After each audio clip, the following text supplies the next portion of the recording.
बाद, गायों के निकलने के बाद जो धूली आकाश मंडल में उड़ रही है उसको गोधूली कहा जाता है। और अक्रूर जी ने देखा कि नीचे जो स्थान है उस पर गायों के चिन्हों के बीच बीच में कन्हैया के ठाकुर जी के चिन्ह बने हुए हैं। जैसे ही अक्रूर जी ने यह देखा, तुरंत रथ से नीचे कूद पड़े। जिस स्थान पर मेरा स्वामी नंगे पांव चलता है वहां एक सेवक रथ में बैठ करके नहीं जा सकता। वंदे नंद व्रज स्त्रीणाम पादरेणुमभीक्षण स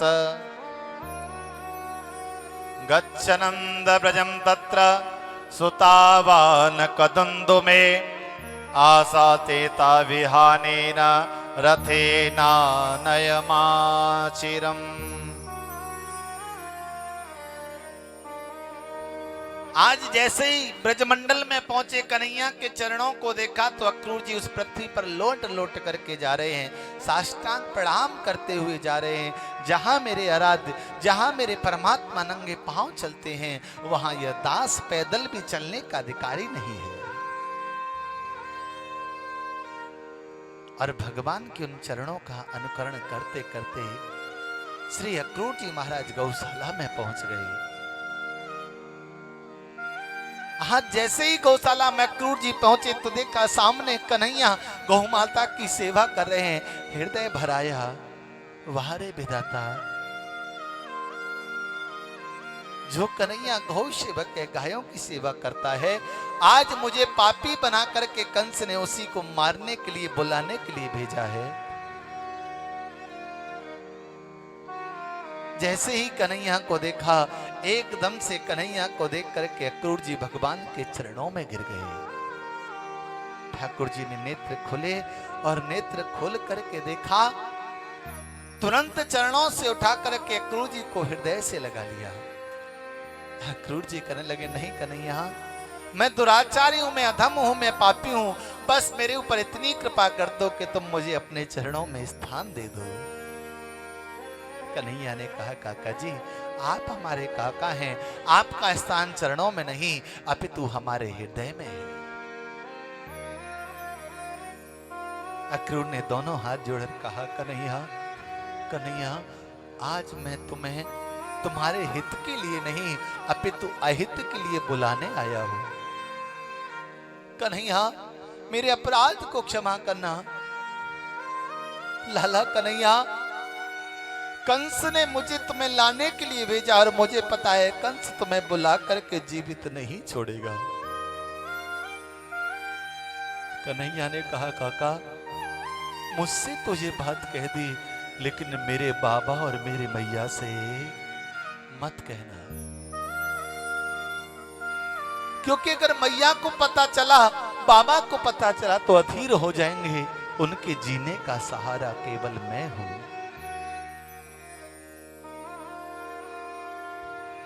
आज कन्हैया अक्रूर जी के साथ चौपाल पर पधारे।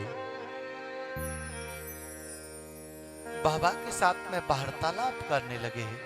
इतनी में किसी ने मैया से जाकर के कह दिया, मैया अरे यशोदा, तेरा कन्हैया केवल आज तक तेरा है, कल वो तुझे छोड़ करके चला जाएगा। जैसे ही मैया ने यह सुना कि कल मेरा कन्हैया चला जाएगा, मानो मैया के पैरों के नीचे से जमीन खिसक गई हो। मैया रुदन करने लगी, बिलाप करने लगी, हाय विधाता, कल मेरा कन्हैया मुझे छोड़ करके चला जाएगा, क्या मुझे मेरा कन्हैया नहीं मिलेगा? आज एक दुखियारी मां अपनी संतान के लिए विलाप कर रही है, जिसके बारे में उसे पता चला कि वह अब रहने वाली नहीं है। भोजन प्रसादी के समय जब कन्हैया मैया के भवन में पधारे, यशोदा के भवन में पधारे, तो रोज तो मैया दरवाजे पर माखन मिश्री लेकर के मिलती थी, लेकिन आज मैया दरवाजे पर नहीं है। कान्हा को थोड़ी सी शंका हुई। अंदर जाकर के देखा तो आंगन का जो एक कोना है, उस कोने में बैठी बैठी मैया आंसू बहा रही है और कन्हैया को याद कर रही है। हे कन्हैया, तू मुझे छोड़ करके जाएगा? सावरे, न जाने कौन सा ऐसा अपराध किया जिसकी वजह से कन्हैया आज तू मुझे छोड़ करके जाएगा। कन्हैया ने मैया को रोते हुए देखा, दौड़ करके कन्हैया गए और जाकर के मैया को हृदय से लगा लिया। माँ, माँ, तू क्यों विलाप कर रही है माँ? मैया कहने लगी, लाला, मुझे गोपी आकर के बता रही की थी मैया तेरा कन्हैया सुबह होते ही चला जाएगा। लाला, लाला, बता ये बात क्या सच है? सुबह होते ही तू मुझे छोड़ करके जाएगा क्या? कन्हैया का हृदय भराया, कहने लगे, माँ, माँ, अगर तू ऐसे विलाप करेगी तो मैं तुझे कभी छोड़ करके नहीं जा सकता। मैया कहने लगी, लाला, एक गोपी मुझसे आकर के यह भी कह रही थी मैया, जो तेरा लाला है ना, वो तेरा लाला नहीं है, वो तो वसुदेव देवकी का लाला है। बेटा, क्या ये बात सत्य है? लाला, अगर तेरी मैया देवकी की थी तो तू मेरे पास क्यों आया? आज यशोदा का हृदय अधीर हो गया। कन्हैया कहने लगे, मैया, भले ही दुनिया कितना भी क्यों न कहे कि मेरी माँ देवकी है, लेकिन मैया अगर तू मुझसे पूछेगी तो मैं यही कहूंगा, मेरी मैया मेरी यशोदा मैया है। मैया, मैया तू ऐसे अधीर मत हो। मैया कहने लगी, लाला, लाला, आज मेरे हाथ से तू माखन खा ले। मैया अपने हाथ से कन्हैया को माखन खिलाने लगी। नेत्रों से अश्रुपात होने लगा और कहने लगी, लाला, न जाने क्यों बार बार मुझे मेरे हृदय में ऐसा लग रहा है कि मैं अपने लाला को आज आखिरी बार माखन खिला रही हूं। पता नहीं क्यों मेरे दिल में बार बार ये बात आ रही है कि आज के बाद मैं कभी कन्हैया को माखन नहीं खिला पाऊंगी। लाला का हृदय भराया, कहने लगा, मैया, अगर सच पूछ रही है ना, तो जो तेरे हाथ के माखन खाने में मुझे आनंद आता है ना, वो त्रिलोकी में दूसरे किसी काम में नहीं आता है। माँ, माँ, तू इस तरह से रुदन और विलाप मत कर। आज ठाकुर जी मैया को लेकर के गए और अपने हाथों से मैया को प्रसादी खिलाने लगी। माँ मना कर रही है, बेटा, अब मुझे भूख नहीं रही है, अब मुझे प्यास नहीं रही है। लेकिन ठाकुर जी मानो ये विचार कर रहे हैं कि मैया, मैं तुझे आज आखिरी बार अपने हाथ से खिला रहा हूं। रात्रि को विश्राम कन्हैया करने लगे। कन्हैया तो विश्राम कर रहे हैं, लेकिन मैया को नींद,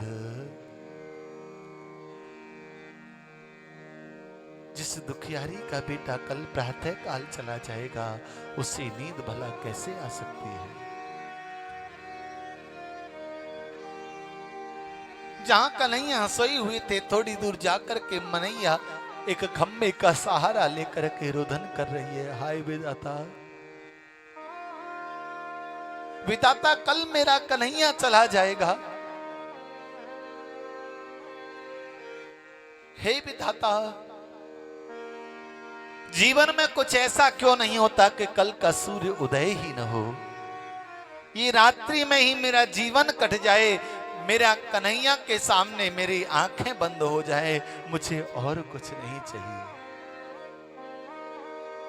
सजन सकारे जाएंगे, मेरे नैन मरेंगे रो, विधि ना ऐसी रैन कर, भोर कबो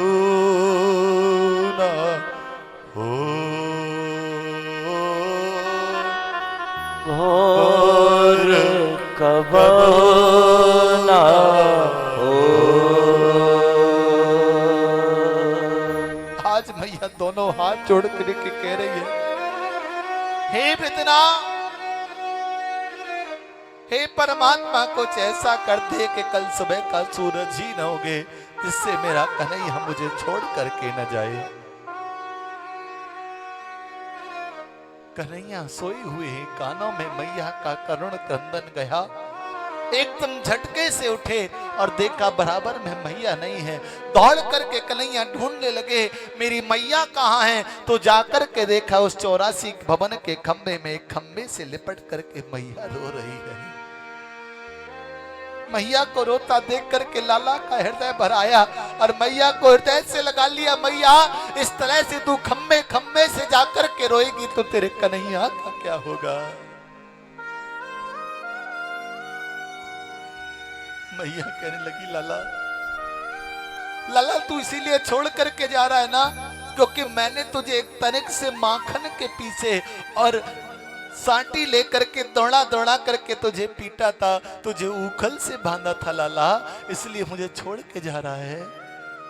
लाला, मैं तेरे सामने हाथ जोड़ती हूँ कन्हैया, अब मैं तुझे कभी उखल से नहीं बांधूंगी, आज मैं तुझे कभी डांटूंगी नहीं कन्हैया, मैं तेरी सौगंध खा करके कह रही हूँ कन्हैया, अब मैं तुझे तनिक भी दुख नहीं दूंगी, बस तू मुझे छोड़ करके मत जा। इस बूढ़ी मां की आंखों का सहारा केवल तू ही है लाल। ये जीवन तो न जाने कब का खत्म हो गया होता, वो तो कन्हैया जीवन में जब से तू आया है तब से इस जीवन को जीना आया है। तो तू छोड़ करके जाएगा।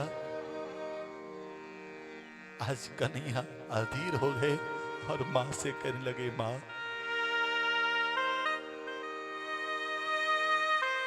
जिसने भी तुझसे ये कहा या तेरे मन में आए वो सब झूठ है मां। मां, कोई एक विशेष कार्य है मथुरा, उसको करने के लिए मुझे जाना होगा। मैया कहने लगी, लाला, तो तेरा ऐसा विशेष कार्य है तो इस मैया को भी तू अपने साथ में ले चल। कम से कम प्राण भी निकले तो तेरे सामने तो निकले। कन्हैया कहने लगे, मां, मां, अगर तू इतना अधीर होगी तो तेरा कन्हैया अंदर से टूट जाएगा और वो मथुरा नहीं जा पाएगा। मां,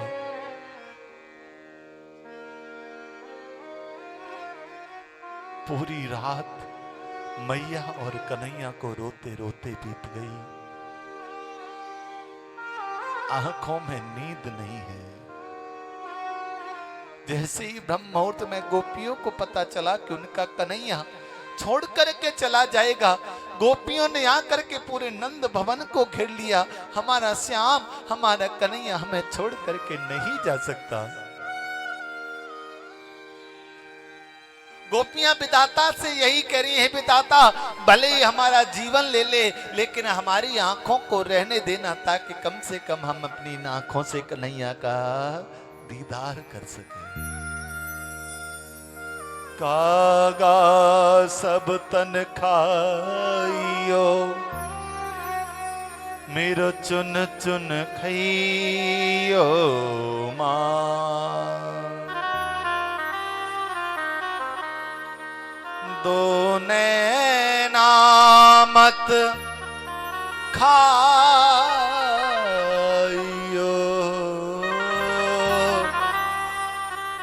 जिन श्याम मिलन किया, जिन श्याम मिलन किया। हे विधाता, भले ही हमारा पूरा जीवन चला जाए, शरीर चला जाए, लेकिन आंखें जो हरि दर्शन की प्यासी हैं, इन आंखों को और दर्शन का दीदार कराए रखना। प्रातः काल हुआ, कन्हैया ने देखा सब गोपी दरवाजे पर खड़ी हैं, लेकिन किशोरी जू श्यामा जू नहीं आई।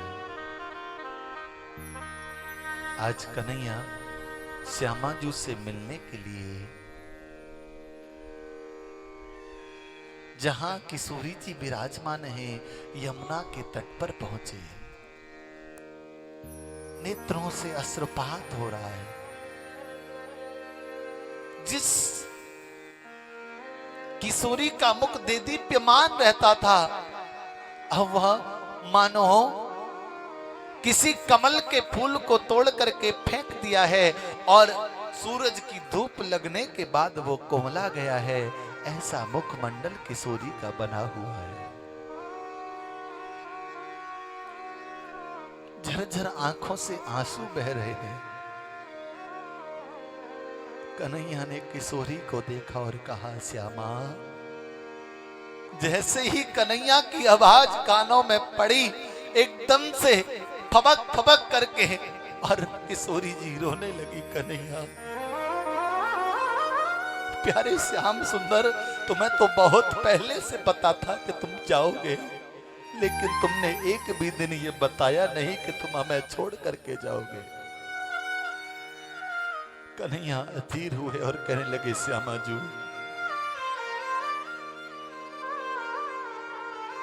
श्यामा जू, मैं आपको बताना तो कई बार चाहता था, लेकिन बता नहीं पाया। किशोरी जी कहने लगी, किसी ने सच ही कहा है कि प्रीति नहीं करनी चाहिए, क्योंकि प्रीति करने के बाद दुख ही दुख मिलता है।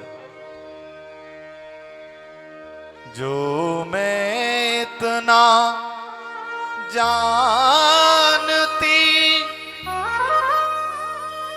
प्रीति करे दुख हो, नगर ढिंढोरा पीटती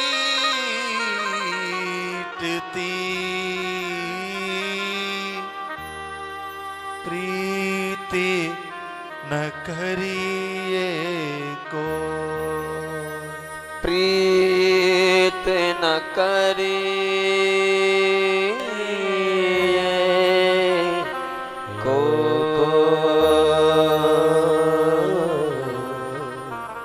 प्रीति न करिए को।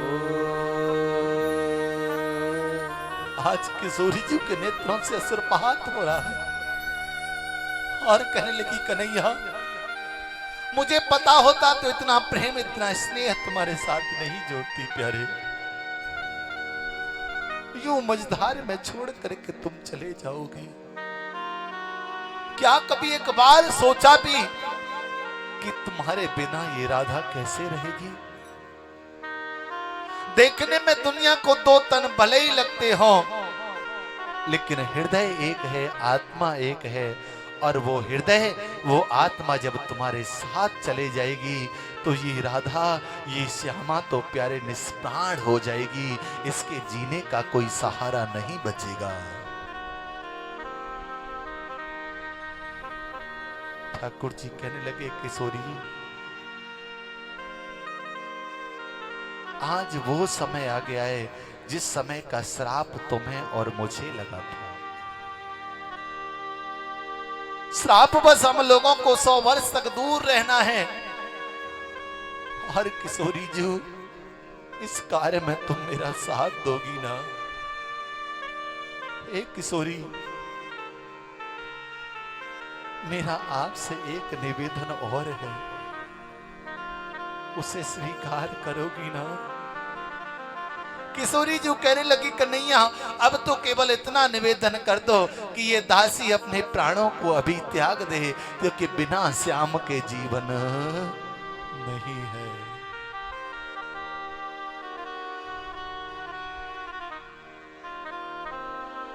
कन्हैया ने कहा, किशोरी, मैं तो जा रहा हूं, लेकिन इस ब्रज के जीने का सहारा केवल तुम हो।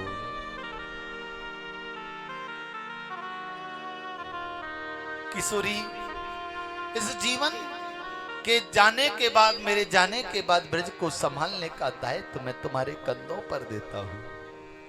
और एक प्रार्थना है किशोरी, इन आंखों से कभी आंसू मत बहाना, क्योंकि इन आंखों से आंसू नहीं, मानो कि तुम्हारा कन्हैया आंखों से बाहर जा रहा है। इसलिए मेरी तुमसे प्रार्थना है, क्योंकि तुम रोगी तो ब्रज तुम्हारे रोने में ही डूब जाएगा। इसलिए मेरी प्रार्थना है कि जीवन में कभी आंसू मत बहाना।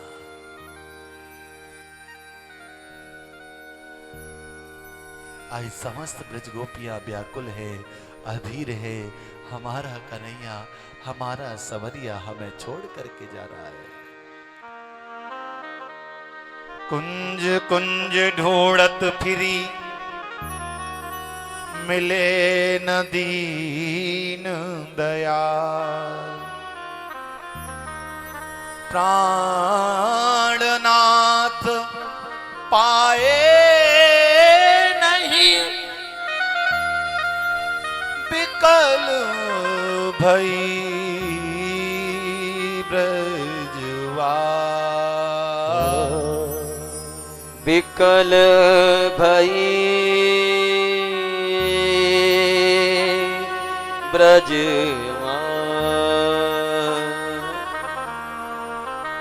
विकल भई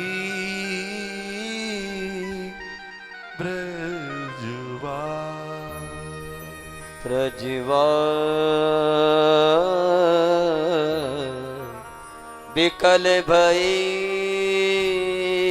ब्रजवाल। आज समस्त गोपियों ने कन्हैया को और उसके रथ को घेर लिया, और गोपियां कहने लगी, कन्हैया अगर तुम मथुरा जाना चाहते हो तो प्यारे इस रथ को हमारे ऊपर चढ़ाओ और मथुरा चले जाओ। अपने जीते जी हम तुम्हें मथुरा नहीं जाने देंगे। और गोपियां भाव से कन्हैया से यही कहती हैं, वृंदावन सूना छोड़ सावरे, ना जा मथुरा को। सुन यशोदा के लाल, सुन यशोदा के लाल। वृंदावन सुना छोड़ सावरे, ना जा मथुरा को। सुन यशोदा के लाल, ओ सुन यशोदा के लाल। हे कन्हैया, हम ब्रज गोपियों को छोड़ करके तुम क्यों जाना चाहते हो? तुम्हारे जाते ही यह पूरा ब्रज सूना हो जाएगा कन्हैया। तुम्हारे बिना तुम्हारी ये मैया, तुम्हारी ये गैया कैसे रहेंगी? हे कन्हैया, हे सांवरे,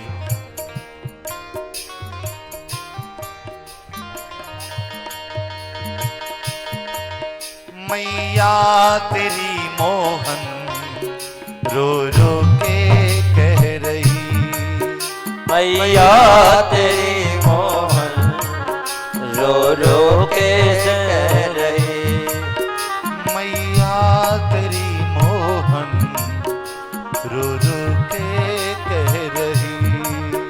मैया तेरी मोहन हे कन्हैया, रो रो के कह रही। तो जा रहा मथुरा, व्याकुल ये हो रही। तू जा रहा मथुरा, व्याकुल ये हो रही। इस प्यार भरे दिल को तोड़ के ना जा मथुरा को। सुन यशोदा के लाल, सुन यशोदा के लाल।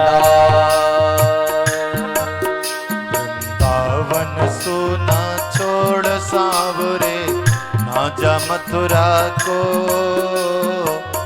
सुन यशोदा के लाल। ओ सुन यशोदा के लाल।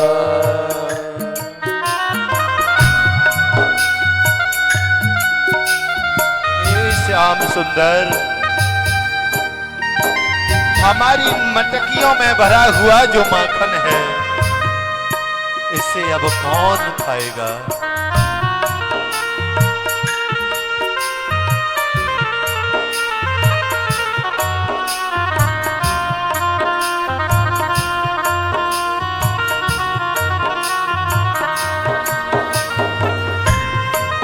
हे श्याम, हे कन्हैया,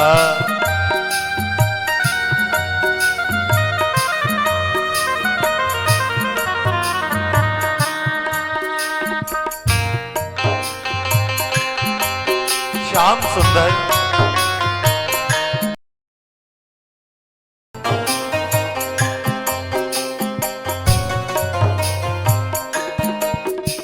तेरे बिना ब्रज में अब और न भाएगा।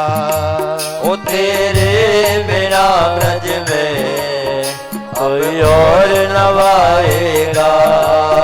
तेरे बिना ब्रज में कोई और न भाएगा। ओ तेरे बिना ब्रज में कोई और न भाएगा।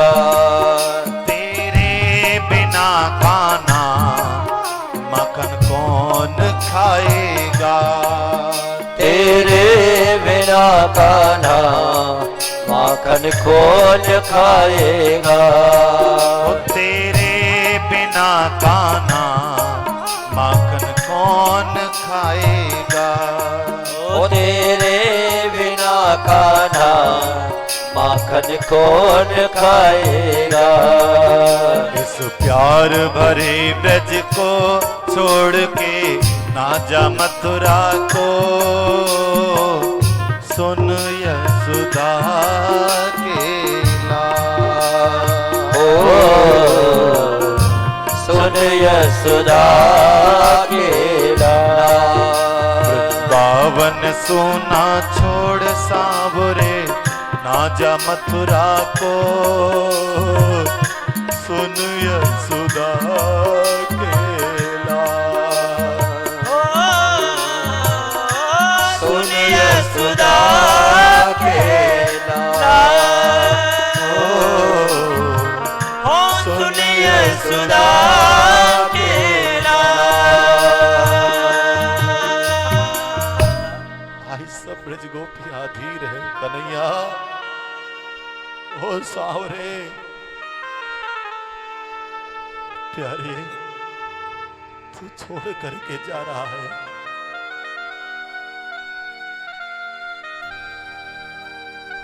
कन्हैया, तू जाएगा तो ये प्राण तेरे साथ में जाएंगे, क्योंकि गोपी बिना प्राणों के रह सकती हैं, लेकिन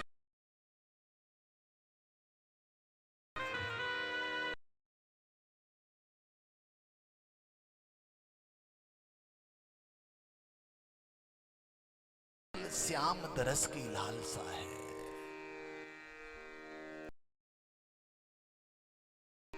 गोपियां जब रथ से उतरे, गोपियों को खड़ा किया, समझाया, देखो गोपियों, आज मैं जा रहा हूं, लेकिन यज्ञ पूरा होते ही परसों में लौट करके आ जाऊंगा।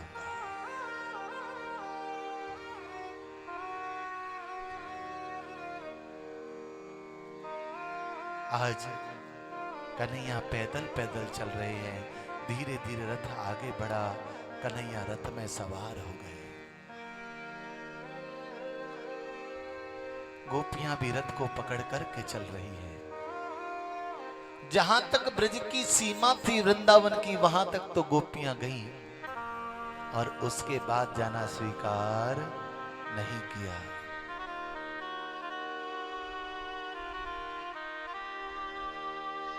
और कन्हैया के रथ को टकटकी लगा करके देखती रही। जब तक रथ के जाने के बाद उसकी धूल दिखाई देती रही, तब तक गोपियां वहीं खड़े रह करके निहारती रही।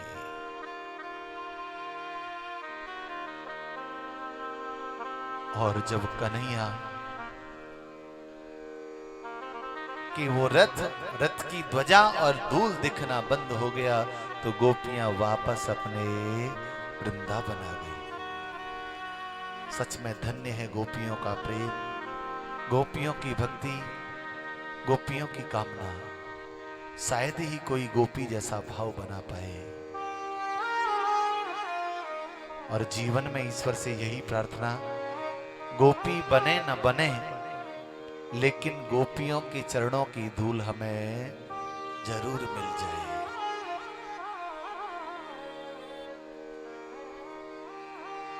आज श्याम सुंदर कन्हैया अक्रूर जी के साथ में आगे बढ़े। अक्रूर जी ने यमुना में स्नान किया, भगवान ने वहां अपना दर्शन कराया। काका चिंता मत करिए, मामा जी मेरा कुछ नहीं बिगाड़ सकते।